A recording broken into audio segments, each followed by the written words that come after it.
Boa noite, pessoal. Bom, quem não me conhece, eu sou Alexandre, trabalhador aqui da casa. E, mais uma vez, estamos aqui para conversar sobre um tema interessante para todo mundo, com a intenção de poder levar até vocês alguns conhecimentos que serão com certeza aproveitados, necessários, se não para nós, para alguém muito próximo de nós, e que nos foi trazido pela Kátia com bastante antecedência, né? Então deu muito tempo para poder trabalhar para vocês, né? Antes de ontem, ela me avisou que ia dar essa palestra, e é com o maior prazer que eu estou aqui para falar, né? E antes, eu vou inverter um pouquinho, vou começar pelos recados, né? Avisar para todo mundo que da maneira que puderem, divulguem que agora o Centro Espírita Irmã Clara está se incluindo digitalmente, né? As palestras elas já estão sendo disponibilizadas na internet, no YouTube. O nosso canal é esse aí que vocês estão vendo, TV CE Irmã Clara, no YouTube, para procurar, para facilitar. Já tem várias palestras lá. Quem não assistir, recomende para que os outros assistam em casa.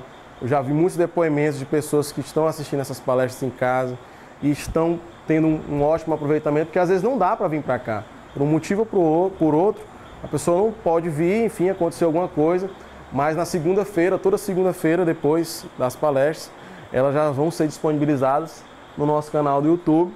E também a gente está no Facebook, né? A nossa fanpage é essa, Centro Espírita Irmã Clara Altos. E a gente espera que vocês participem, curtam, deem as suas contribuições, apresentem as dúvidas também, que é muito importante. E na semana que vem a gente vai estar aqui, se Deus quiser, apresentando o nosso site, né? No site já vai ter, além dos vídeos com as palestras, nós vamos ter também os slides das palestras, que as pessoas vão poder acessar também, participar e trocar experiências para que a gente possa aí, o máximo possível, divulgar a obra do Espiritismo, que essa é um dos nossos grandes objetivos. Então, como a Kátia falou, nosso tema hoje é esse: aborto na visão espírita.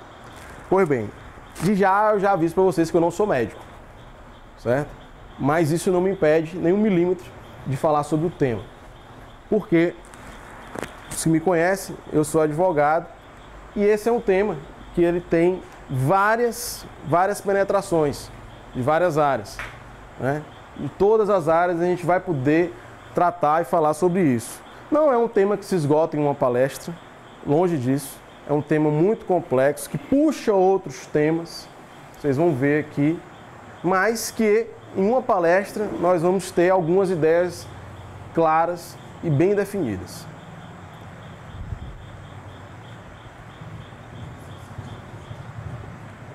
Tá funcionando. Obrigado, Luiz. Bom, esse primeiro slide é para vocês verem o que significa o aborto.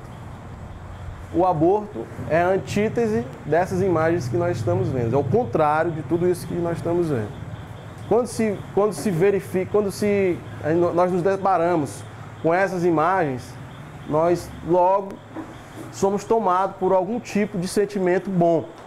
Porque eu acredito que não há quem veja uma imagem como essa, de crianças angelicais, e não seja tomado por um bom sentimento, né? E aqui o início, né?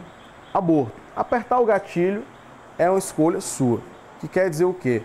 Um aborto significa o fim de uma vida. É isso mesmo, não é uma vida que vai vir, não. É o fim de uma vida. E nós vamos ver por que eu estou dizendo isso. Tá, obrigado. Bom, então antes de entrar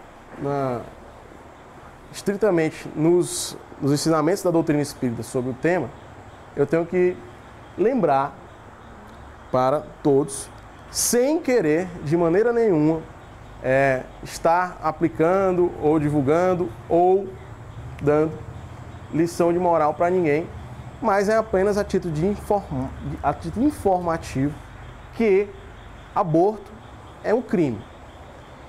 Quem pratica o aborto está cometendo um crime. Sempre? Não. Existem exceções. A lei traz algumas exceções. Tá? Nós estamos falando da lei dos homens, para deixar bem claro.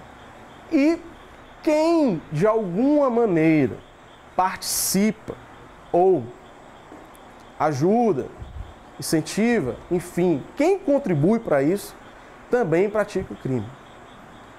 E crime é punido, pode ser punido com prisão. Tá? Sempre que a pessoa pratica o aborto, Alexandre, vai ser preso? Não. Todo crime, isso é na lei dos homens e isso também na lei de Deus.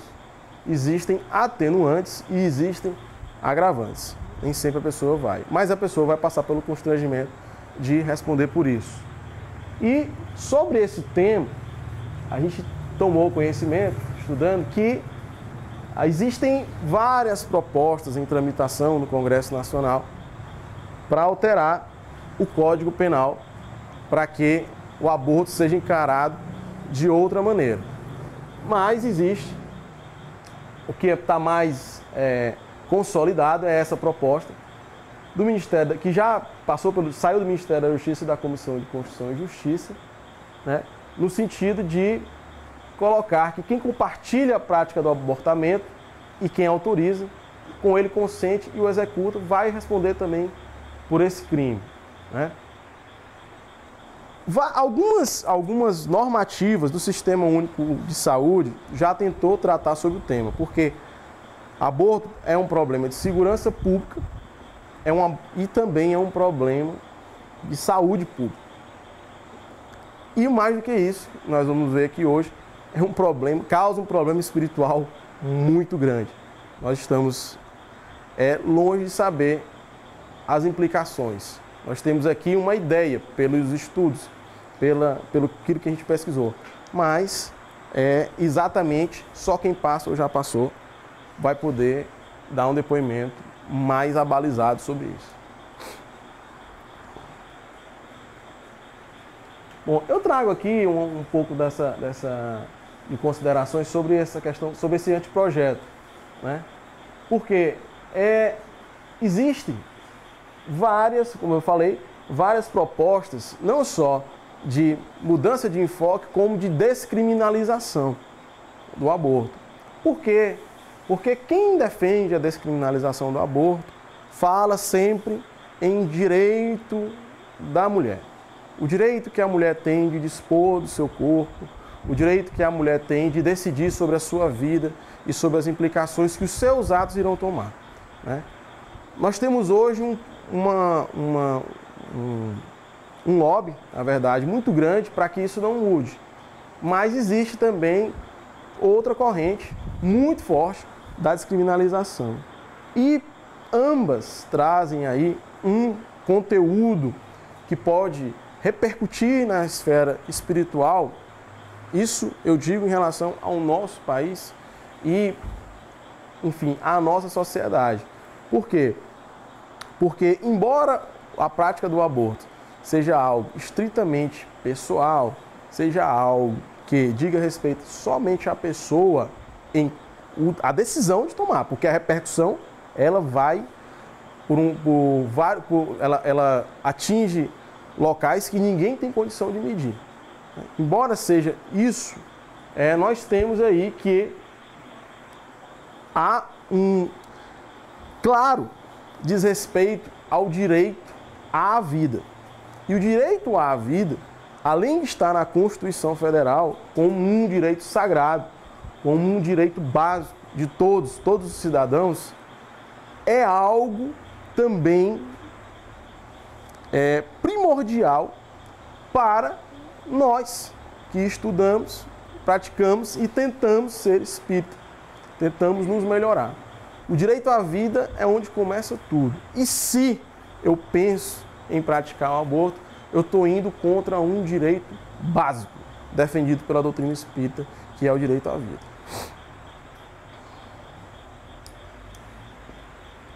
Vejam, o ser humano é um espírito imortal, por Deus criado, simples e ignorante, sujeito a reencarnações sucessivas, submetido às leis naturais do progresso moral e intelectual.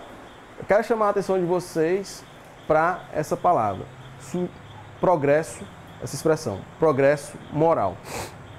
Gente, a prática do aborto é algo que repercute e muito dentro da minha esfera moral. É algo que atinge a moral do espírita e da sociedade.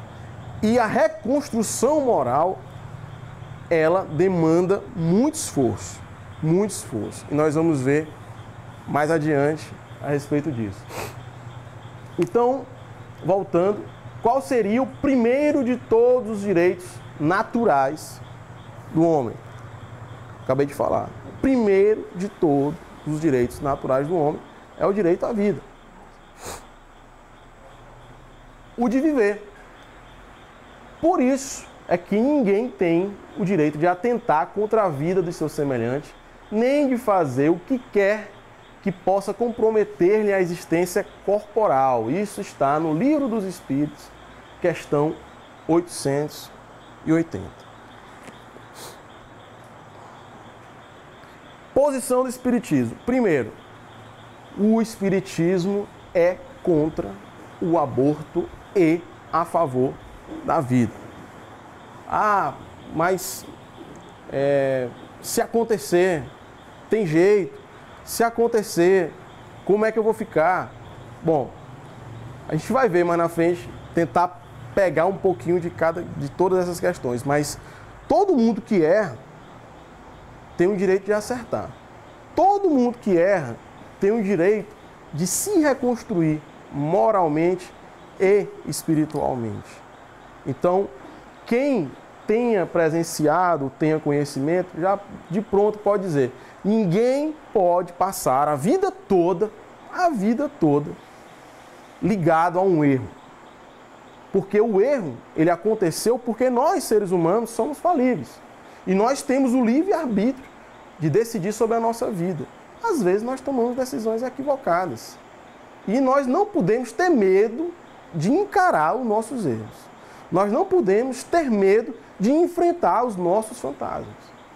Se você conhece alguma situação que envolva alguém que diga respeito a esse assunto especificamente, essa pessoa, ela pode sim se livrar disso. Mas ela tem que se esforçar, ela tem que mudar, ela tem que se reconstruir. A posição entre o aborto e o espiritismo é bem definida e não há nenhuma dúvida sobre o erro que é a interrupção arbitrária de uma vida durante a gestação. Estudos científicos recentes demonstram o que já se sabia há muito tempo. O feto é uma personalidade independente, que apenas se hospeda no organismo materno. O embrião é um ser tão diferente da mãe que, para se manter vivo dentro do útero materno, necessita emitir substâncias apropriadas pelo organismo da hospedeira, com o objetivo de expulsá-lo como corpo estranho. Isso quer dizer o quê? Que enquanto a criança está se desenvolvendo no corpo da mãe, é criada ali toda uma atmosfera, todo um ambiente para que ali ele se desenvolva. E significando que é uma vida independente da vida da mãe. Totalmente independente. E a natureza assim faz. Faz para demonstrar que não é uma vida que vai vir. É uma vida que já existe. Então, sobre isso, especificamente, a doutrina espírita trata na questão 358 do Livro dos Espíritos de Allan Kardec. O que é que diz lá? Constitui crime a provocação do aborto em qualquer período da gestação? Os Espíritos respondem: há crime sempre que transgredis a lei de Deus. Uma mãe, ou quem quer que seja, cometerá crime sempre que tirar a vida de uma criança antes do seu nascimento. Por isso que impede uma alma de passar pelas provas a que serviria de instrumento o corpo que se estava formando. Sobre os direitos do ser humano, foi categórica a resposta dos espíritos superiores de Allan Kardec. De maneira que, quando se fala em crime aqui, está se falando em crime frente à lei de Deus. Nós vamos ver que na lei dos homens existem lugares que é crime e existem lugares que já não é mais crime. Então, para a doutrina espírita está claramente definida a ocasião em que o ser espiritual se insere na estrutura celular.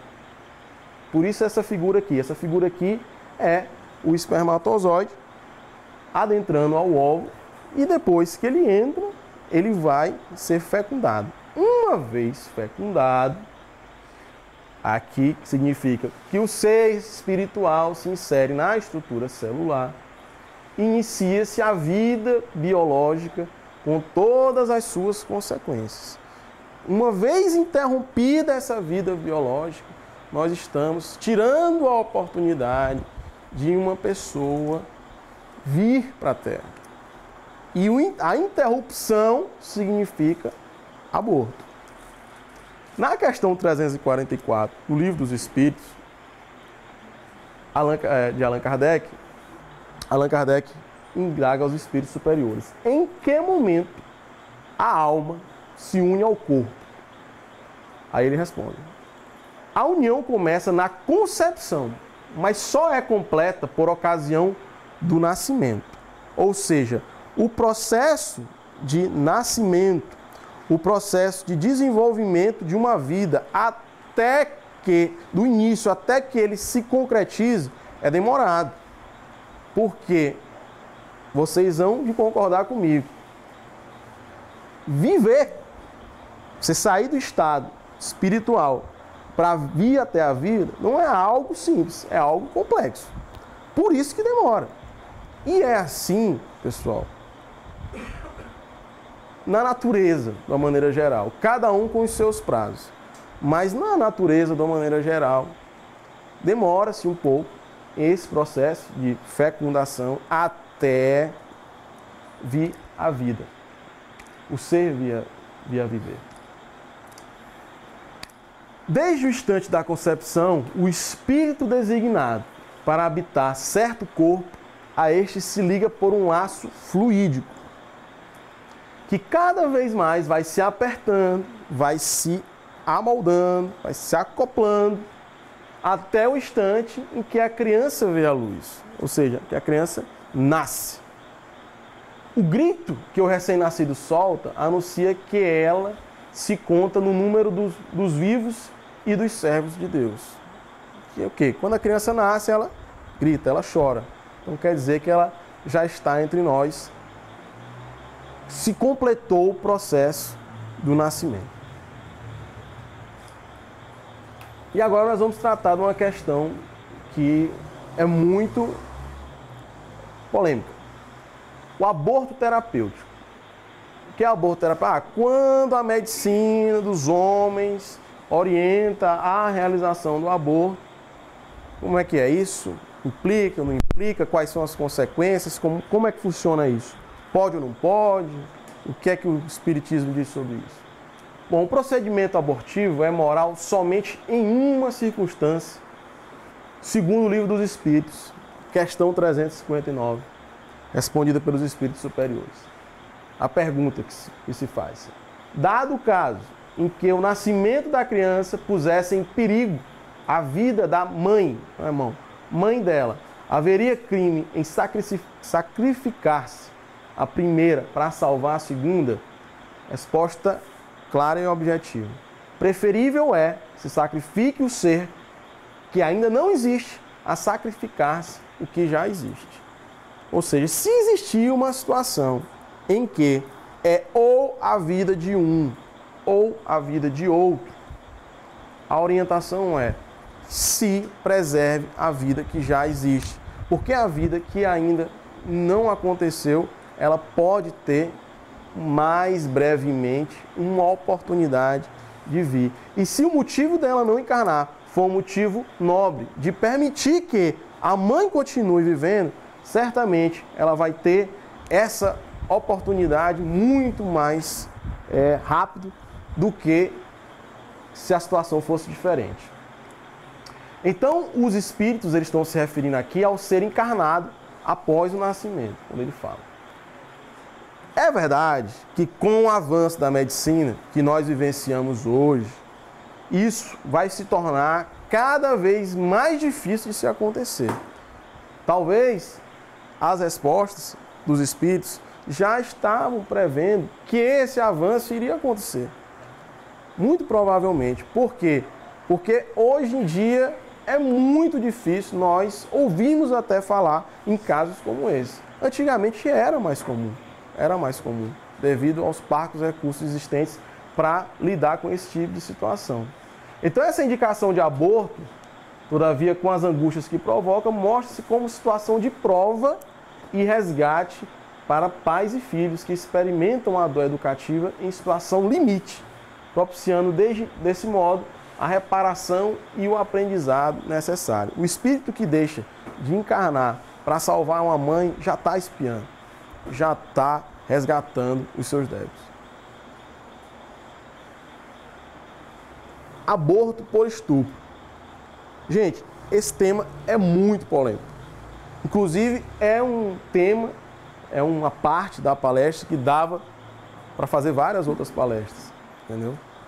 Porque é muito difícil de se lidar com essas situações. As pessoas terem a compreensão necessária para poder conviver com a situação de estupro. Muito se fala que quando isso acontece, é justo, alguns defendem, que a mãe possa abortar. E nós vamos ver que a coisa não funciona muito bem assim. Justo é se perguntar se foi a criança que cometeu o crime. Por que então imputar-lhe responsabilidade por um delito no qual ela não tomou parte? Ou seja, já começamos logo de cara questionando. Por que nós vamos colocar uma criança que nem nasceu ainda para pagar pelo crime que não foi ela que cometeu? Quem comete o crime de estupro, o crime é de natureza, ele tem uma natureza. Só quem comete crime de estupro é homem, tá? Não existe mulher estuprar homens, não existe. Não existe, vou logo dizer para vocês. Vocês podem até já ter ouvido falar, né? Tá. Então, é o seguinte, quem comete estupro é homem, certo? Tá inclusive aos olhos da lei, tá? Inclusive aos olhos da lei, porque a natureza do crime exige a defloração e a defloração é na mulher, tá? No caso do homem, só para deixar muito claro, não é crime, pode fazer o que quiser, não é muito bem por aí. No caso do homem, a classificação penal ela vai mudar, mas isso é só um detalhe. Enfim, então, o que é que a gente tem a falar sobre isso? Se a gestação acontecer por conta de uma violência, né, como estupro, a posição espírita é completamente contrária à proposta do aborto, tá? Ainda que haja um respaldo na legislação, pode existir lei que fundamente que haja interrupção da gravidez nesses casos. Inclusive, propostas nesse sentido no Brasil existem várias, tramitando no Congresso Nacional. No caso de estupro, quando a mulher não se sinta com a estrutura psicológica para criar o filho, cabe à sociedade, aos órgãos governamentais, facilitar e estimular a adoção da criança nascida, ao invés de promover a sua morte legal. É muito mais digno para todos que assim seja, caso a mãe não se sinta com condições de criar, de ficar com essa criança. O direito à vida está naturalmente acima do ilusório conforto psicológico da mulher. Particularmente, eu não sou uma pessoa que defende esse tipo de comparação. Eu não comparo direitos, principalmente direitos fundamentais. Todos os direitos fundamentais têm que ser respeitados na sua medida, porque os direitos eles existem para nos limitar de alguma maneira, tá? Então nós temos que ser limitados por esses direitos. O que ocorre aqui é que o primeiro direito, o direito natural de qualquer ser humano é o direito à vida, né? E eu não posso discutir isso. Primeiro eu vou levar em consideração o direito à vida, depois eu vou discutir toda a situação. Então se eu levo em consideração isso, eu já parto do pressuposto que eu tenho que preservar a vida, inclusive nesses casos. A questão 372, aqui já passando para o aborto eugênico ou piedoso, vocês viram que eu limitei um pouquinho a questão do aborto, do aborto nos casos de estupro, porque ela é assim, algo que provoca muitas dúvidas, enfim, e a gente acaba um pouco saindo do tema. Então, tentando pegar um pouco de cada caso, cada situação de aborto, eu já passo para o aborto eugênico ou piedoso, né? A questão 372 do Livro dos Espíritos, ela é bastante elucidativa sobre esse ponto. A pergunta é: que objetivo visa a providência, criando seres desgraçados como os cretinos e os idiotas? Gente, esclarecimento. Idiota não é no sentido que a gente usa, tá? A idiotia é a inteligência, o QI zero, né? É realmente uma deficiência mental. Então, essas pessoas que não têm convívio social, né? As pessoas que não interagem. A pergunta é: qual é o objetivo deles virem à vida, já que não contribuem, né? Essa é a pergunta. Resposta: os que habitam corpos de idiotas são espíritos sujeitos a algum tipo de punição. Sofrem por efeito do constrangimento que experimentam da impossibilidade em que estão de se manifestarem mediante órgãos não desenvolvidos ou desmantelados. É o caso da deficiência no desenvolvimento mental ou motora, etc. Esses seres, eles têm sim algo a expiar. Se essa for a punição por algo do passado, nós não podemos interferir nisso. Não podemos, nós não podemos simplesmente dar uma de Deus e dizer que ele não pode viver ou que ele é um peso para a sociedade. Não, a nós não é dado esse direito. Então fica evidente que, desse modo, ainda que haja a possibilidade do feto, aquela criança que vai nascer, ser portadora de lesões graves e irreversíveis, físicas ou mentais, que o corpo é instrumento de que o espírito necessita para a sua evolução. Pois que somente na experiência reencarnatória terá condições de reorganizar a sua estrutura desequilibrada por algum ato do passado, que praticou em desacordo com a lei divina. Dá-se também que ele renasça em um lar cujos pais, na grande maioria das vezes, estão comprometidos com o problema e precisam igualmente passar por experiência reeducativa. Quantas e quantas vezes nós não já ouvimos casos de experiências de pessoas que mudaram de vida ao receberem uma criança com essas características? As pessoas simplesmente elas mudam sua visão de vida, elas passam a se dedicar mais à criança, elas passam a ter um outro foco. Às vezes essas pessoas que recebem essa criança necessitam disso para se melhorar e para encontrarem os seus caminhos, que obviamente traçados pela espiritualidade. E a questão agora do aborto econômico. O aborto econômico é o que? Mas eu não tenho condição de criar. Mas eu sou muito nova, eu sou muito novo, eu vou acabar com a minha vida, eu ainda vou estudar, eu ainda vou, enfim. Enfim. Gente, eu conheço casos, mais casos, acho que todo mundo conhece um caso desse, né? Aquilo que nos é colocado em situação de surpresa na nossa vida, pode ter certeza de uma coisa: é para o nosso melhoramento. É para o nosso melhoramento. Nada nos é enviado para que a gente se torne uma pessoa, um cidadão, uma mulher pior.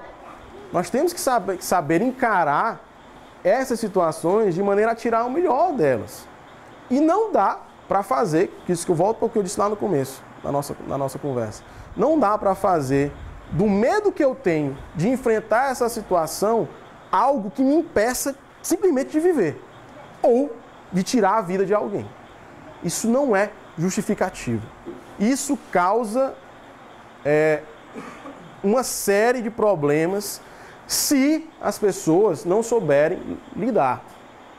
Porque se aconteceu por falta de instrução, é aquilo que eu disse, existem atenuantes e existem agravantes. Se a pessoa quiser se consertar, não foi pela sua vontade, não foi por falta de instrução, foi porque foi mal orientado.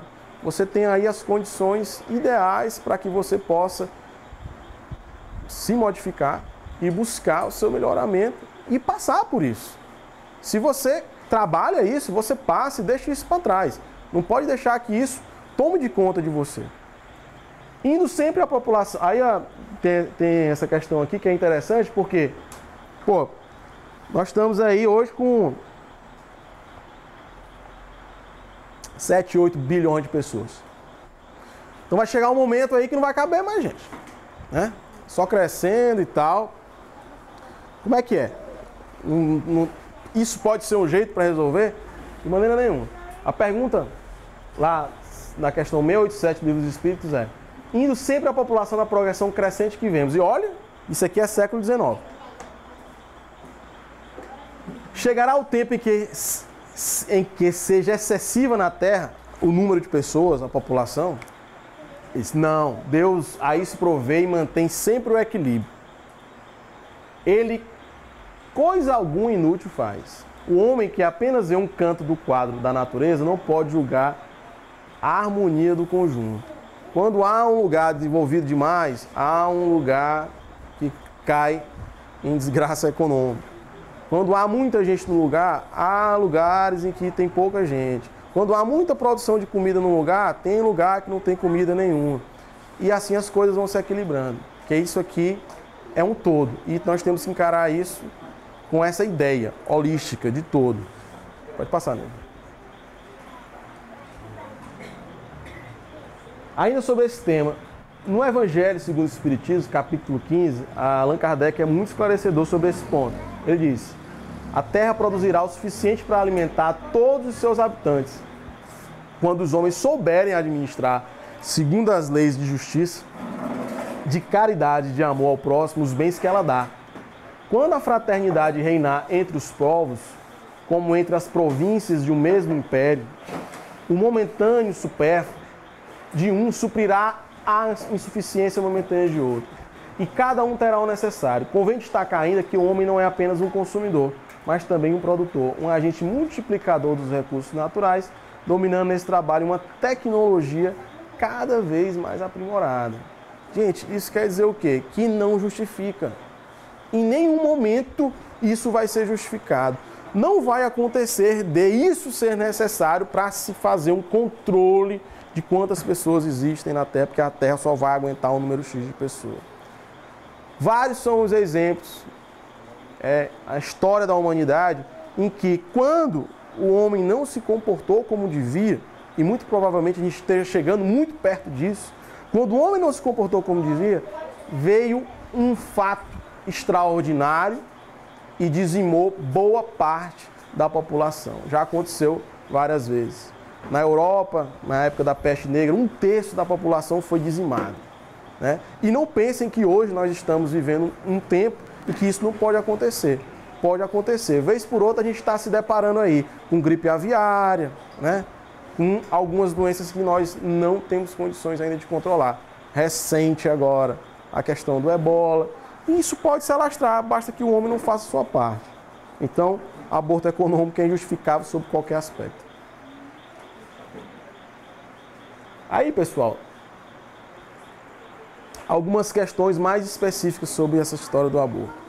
Alguns métodos contraceptivos, métodos para evitar gravidez indesejadas, eles são abortivos ou não? No caso, o DIU. O DIU é um método contraceptivo, para quem não conhece, é esse T que está no meio aí.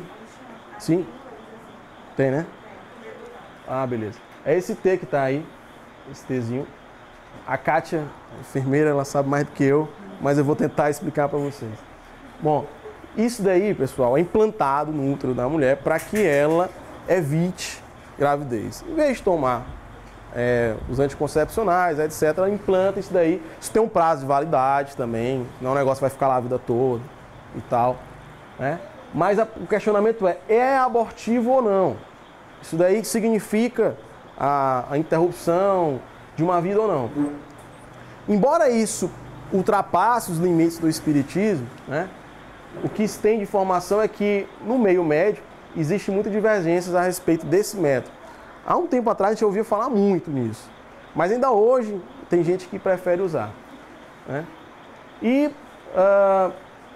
eles consideravam duas ações. O movimento dele dentro do útero pode impedir que um óvulo fecundado se aloje nas paredes do útero, o que é uma situação que, uma vez fecundado, a vida já está presente, né?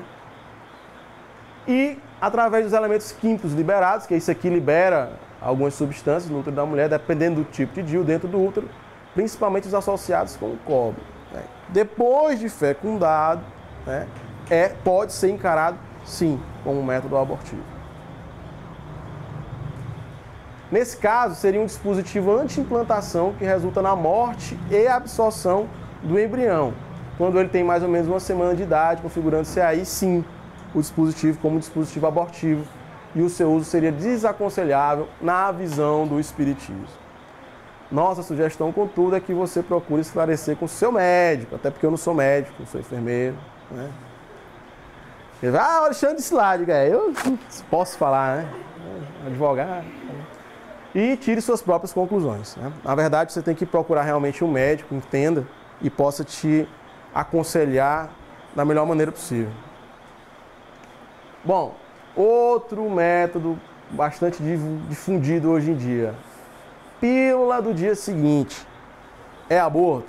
A pílula do dia seguinte é quando a pessoa esqueceu de usar outros métodos contraceptivos, né, como camisinha ou outros.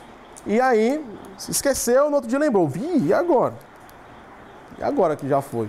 Pode ser a pílula do dia seguinte?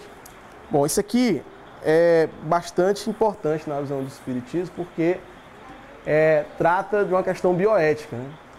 Exige uma reflexão crítica e imparcial e que faz com que a gente tenha que estudar melhor a conduta do ser humano. Principalmente nós, espíritas, temos essa obrigação diante das descobertas e dados científicos na área da biologia e da saúde. O espiritismo, que trata da natureza, da origem do destino da criatura humana, fornece a contribuição profunda a essas questões.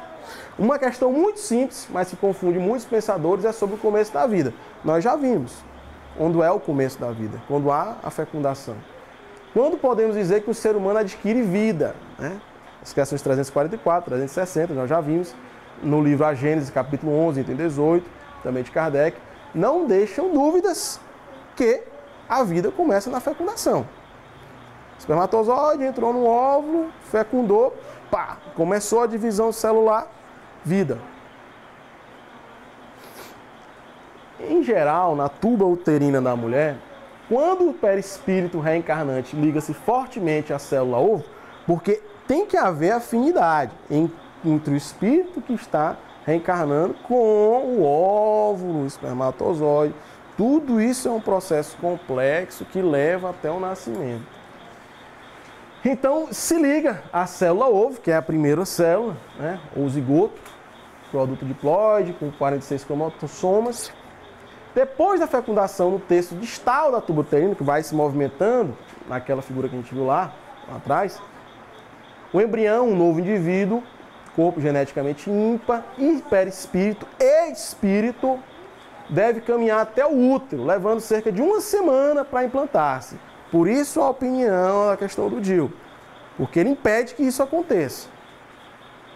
Para essa caminhada e nidação é necessário que todos o aparelho feminino esteja funcionando adequadamente e o útero esteja na fase secretora, adequada para o embrião, sob o controle hormonal natural da mulher. Passando. Bom, o que é que essa dita cuja faz, essa pílula? Ela atrasa.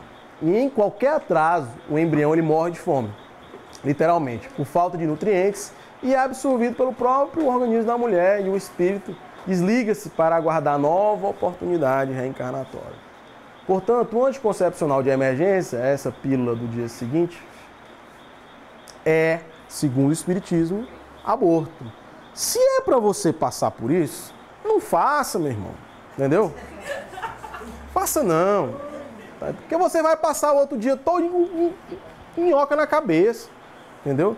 Então é melhor você deixar para depois. Ter paciência. Entendeu? Eu gosto de dizer que eu não conheço ninguém que morreu de paciência ainda. Entendeu? Fulano morreu de paciência, era paciente demais. Ô, rapaz, morreu, coitado. Agora, nervoso. Entendeu? Afobado, estressado. Só o que vê, ele infartou. Coitado, meu Deus do céu, o cara infartou nervoso. Se você for ter nervosismo para esse tipo de coisa, meu irmão, é pior. Entendeu? Então tem que ter calma. Tem que ter calma. É melhor não fazer.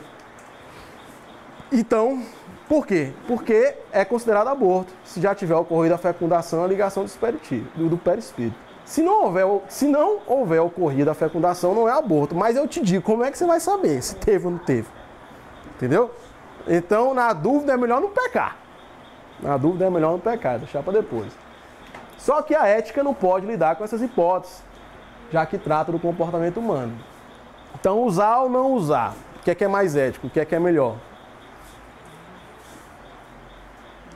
É o que eu disse, né? Se há a possibilidade do aborto, já que, inclusive, pesquisar esse tipo de situação é complicado, porque na hora que você pode ir atrás para saber se tem ou não tem, se o sangue da mulher já acusou que há uma gravidez ou não, aí a pílula já foi lá e já eliminou tudo.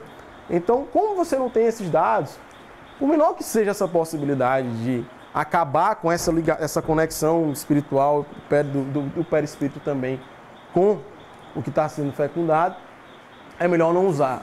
Né? A indicação é não usar. Né? Porque a mulher nem ninguém sabe o que é que está acontecendo, se há ou não há um espírito reencarnante desejoso de ser embalado carinhosamente no colo materno, na expectativa de uma nova existência, etc. Né? Ou seja, não dá para se saber se é antiética ou imoral. O certo é que há uma dúvida severa sobre isso e, na dúvida, é melhor não fazer. Olha, na dúvida é melhor não fazer, viu? Quem é que se segura naquela hora? Se a pessoa tiver controle sobre os seus impulsos, ela se segura. Porque é melhor se segurar do que ficar com isso na cabeça depois. Tá? Porque a sua responsabilidade diante da consciência ela é menor. Certo?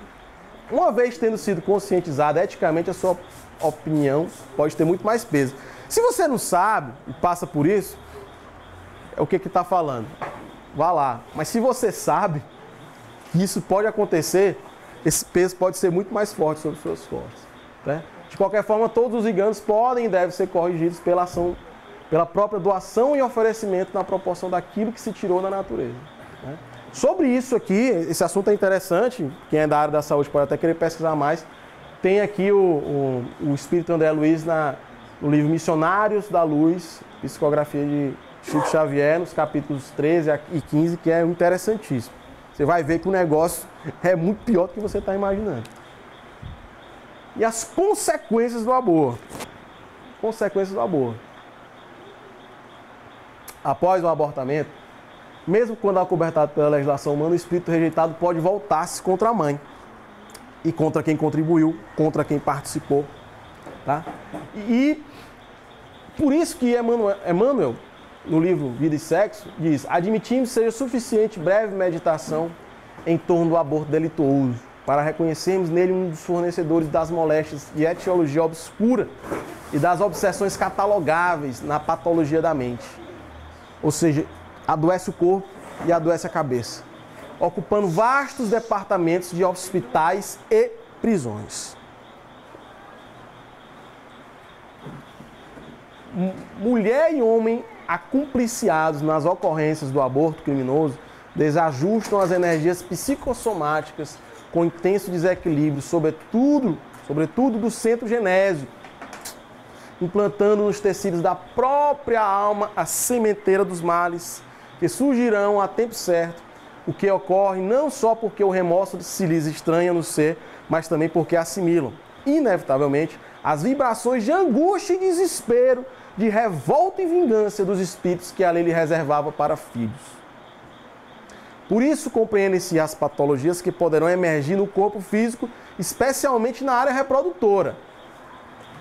Quem nunca ouviu dizer que a pessoa faz um aborto e depois perde a condição de reproduzir? Está aqui.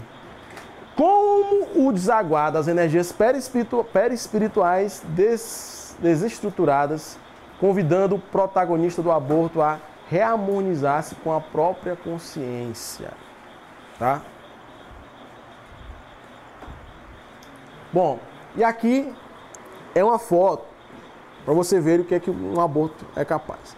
É uma foto que foi... Essa foto rodou o mundo todo. O mundo todo. Ela foi capturada pelo fotógrafo Paul Harris, publicada em jornais dos Estados Unidos, na internet. E ela se tornou um símbolo na luta contra o aborto.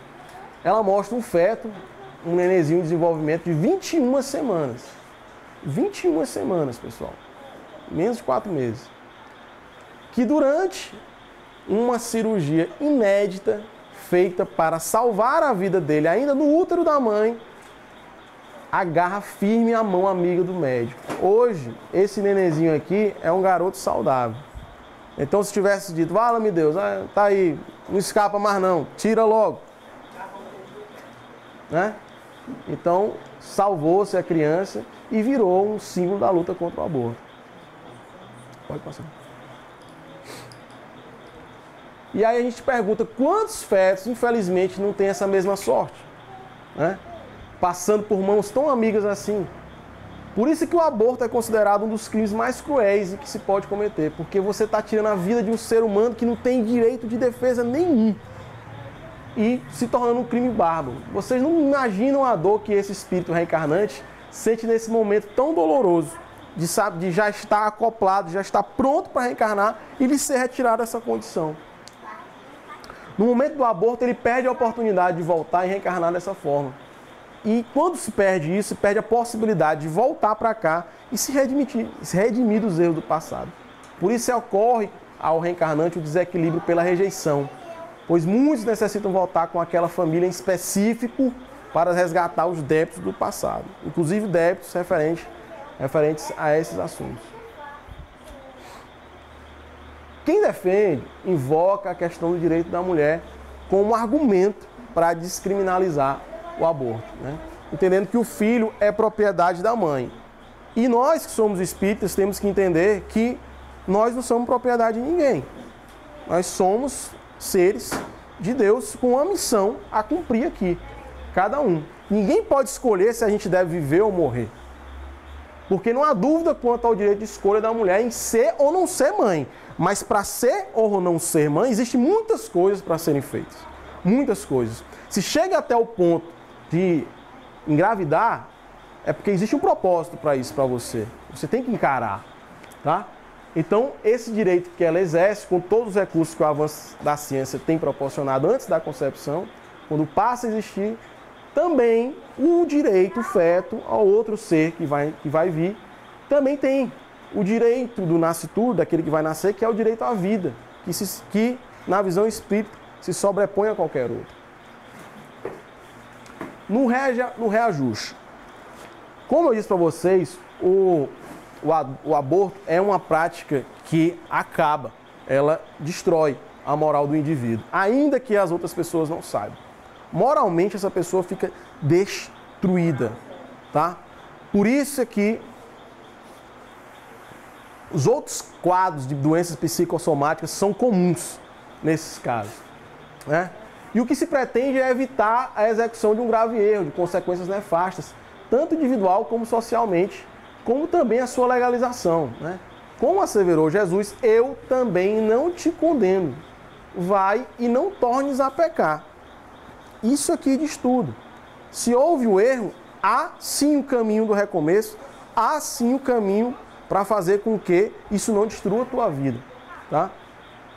A proposta de recuperação e reajuste do Espiritismo oferece é de abandonar o culto ao remorso, que o remorso acaba, ele para a tua vida, imobiliza. A culpa autodestrutiva e a ilusória busca de amparo na legislação humana, procurando a reparação mediante reelaboração do conteúdo traumático, novo direcionamento na ação comportamental, ou seja, reforma íntima, muda o comportamento, o que promoverá a liberação da consciência através do trabalho no bem, da prática da caridade e da dedicação ao próximo necessitado, capaz de edificar a vida em todas as suas dimensões. Proteger e dignificar a vida, seja do embrião ou da mulher, é compromisso de todos os que despertaram para a compreensão maior da existência do ser. Agindo assim, evitam-se todas as consequências infelizes que o aborto desencadeia, mesmo acobertado por uma legalização ilusória. O amor cobre a multidão de pecados, já ensinou o apóstolo Pedro. Então nós temos que desenvolver o amor em nós e não o remorso. Por isso que se fala tanto de direito à vida. Por isso que o direito à vida ele está na Constituição Federal. Por isso que o direito à vida ele está no Código Civil. Por isso que o direito à vida ele está nas mais diversas ocasiões em que se discute esse tema do ponto de vista de legislação. Então, é algo que nós espíritas temos que valorizar e defender, é o direito à vida.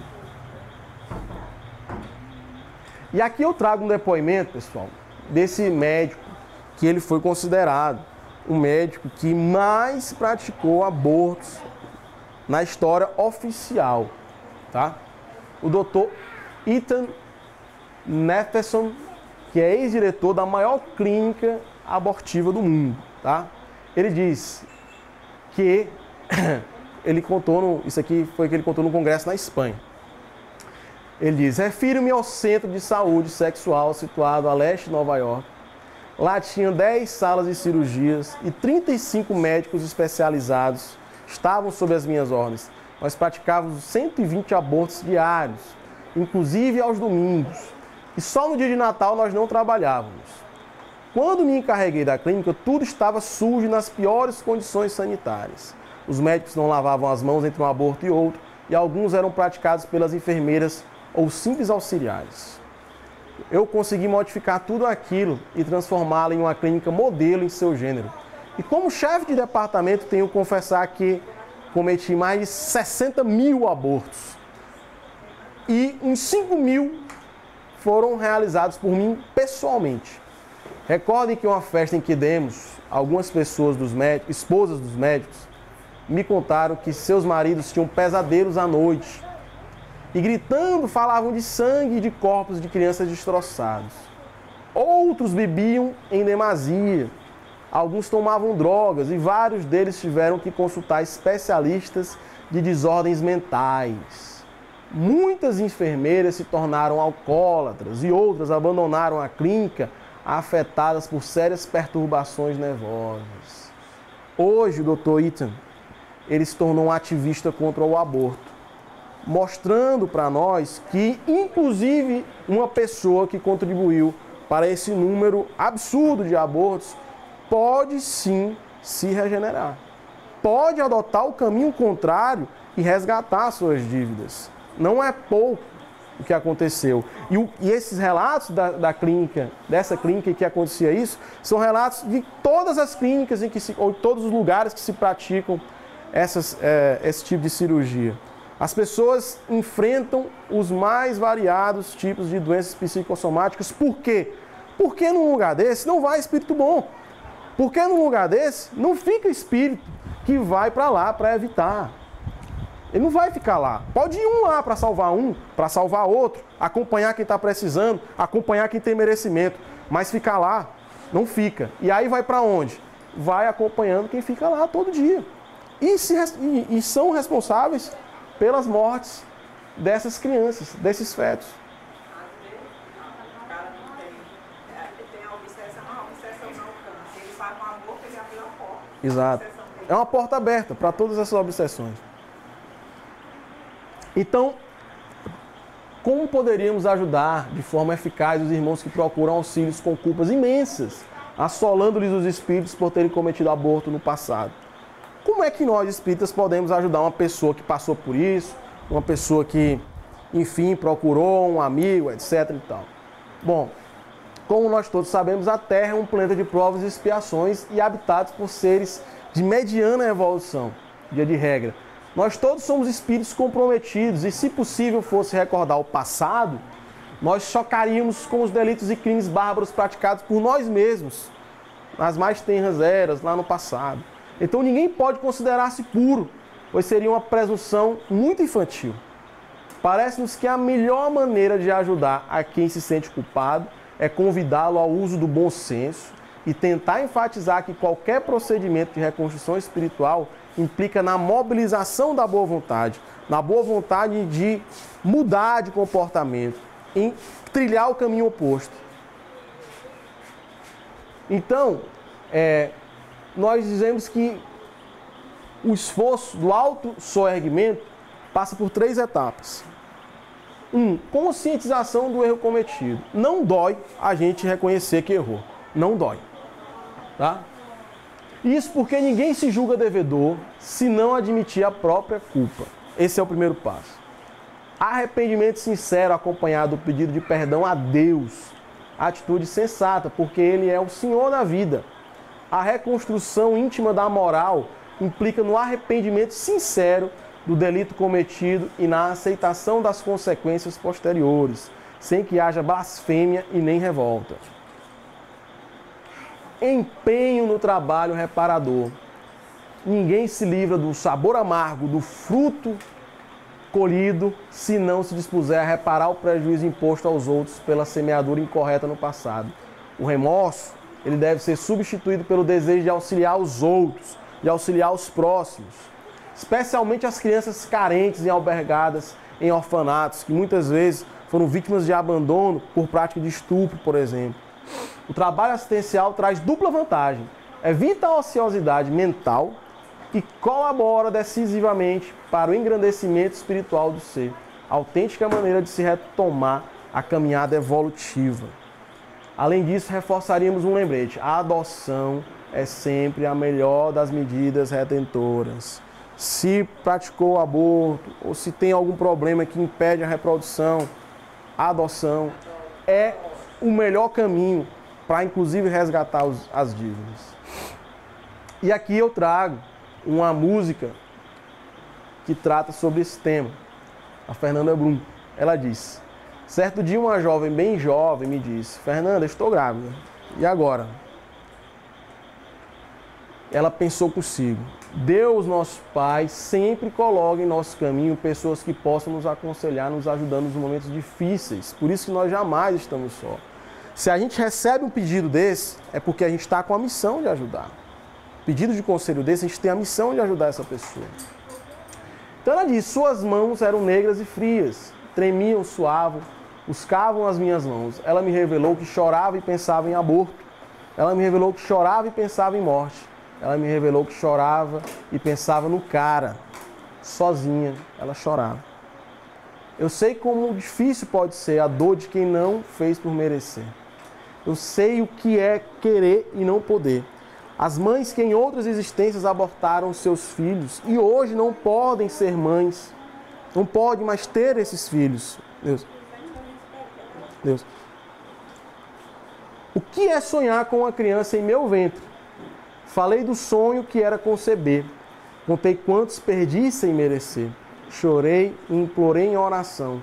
Não mate essa criança inocente. Ela foi escolhida do teu ventre. Eu sou a voz que você nunca ouviu. A reencarnação, ela representa a bênção do recomeço. Mãe, o beijo que nunca te traiu. Eu sou e quero ser como você. Serei o seu maior presente, por isso me deixe nascer. Pense nesse poema de amor descrito nessa música e vejam que nós temos que ter a paz nos nossos corações para poder enfrentar esse tipo de problema e aconselhar quem precisa. Tem mais um texto ainda, irmãos. Tem mais um texto que é uma reflexão, Esperança dos Céus, que também trata do mesmo tema, do Espírito Maria Dolores. Há choro dentro da noite, é doloroso o gemido. De pobre recém-nascido que não encontra lugar. Mãos insensíveis sufocam pequenina flor humana. É o aborto, em lide insana, ferindo a lei sem pensar. Ah, quantas almas formosas nos planos em que me movo, sonhando nascer de novo.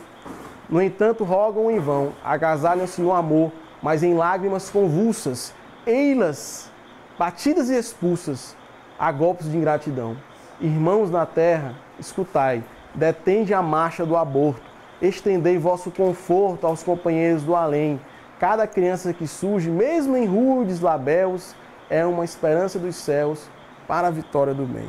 Então, todas as crianças que vêm, todos os seres que querem nascer, que querem vir à Terra, são isso. Eles representam a vitória, a esperança da vitória dos céus e a vitória do bem. Vai encerrar. Bom, gente, era isso. O conteúdo aqui descrito está nesses sites, na revista O Reformador, site Portal do Espírito.